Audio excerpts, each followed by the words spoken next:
السلام علیکم جونیئر 2 بیٹا، امید ہے آپ سب خیریت سے ہوں گے اور آپ نے اپنے پچھلے ہفتے کا اسلامیہ کا کام کر لیا ہوگا۔ بیٹا آج میں آپ کو کرواؤں گی حضرت موسیٰ کا۔ پچھلے ہفتے ہم نے آدھے سبق کی پڑھائی کی تھی، آج ہم اس کا اگلا جو ہے وہ پڑھیں گے۔ اگلی جو پڑھائی ہے وہ کریں گے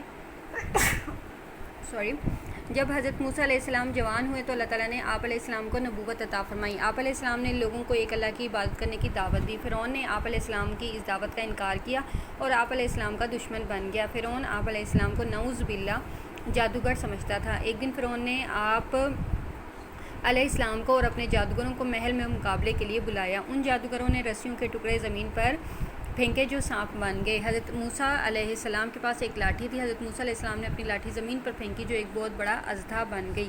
وہ اژدھا ان چھوٹے چھوٹے سانپوں کو کھا گیا۔ یہ دیکھ کر تمام جادوگر حضرت موسیٰ علیہ السلام پر ایمان لے آئے۔ وہ یہ جان چکے تھے کہ حضرت موسیٰ علیہ السلام جادوگر نہیں بلکہ اللہ تعالیٰ کے سچے نبی اور رسول ہیں۔ جب فرعون کا ظلم حد سے بڑھ گیا تو اللہ تعالیٰ کی طرف سے حکم آیا، اے موسیٰ میرے بندوں کو لے کر راتوں رات مصر سے روانہ ہو جائیے۔ حضرت موسیٰ علیہ السلام اپنی قوم کو لے کر مصر سے نکلے اور سمندر کے کنارے جا پہنچے۔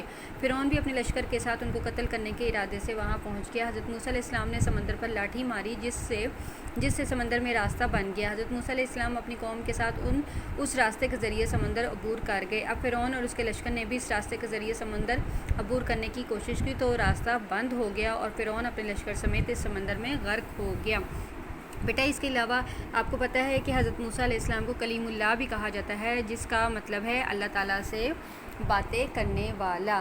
آج آپ اس سبق کی پڑھائی کریں، انشاءاللہ کل ہم اس کے کتاب کام اور مختصر سوالات کے جوابات کو یاد کریں گے۔ اپنا خیال رکھیں، اللہ حافظ۔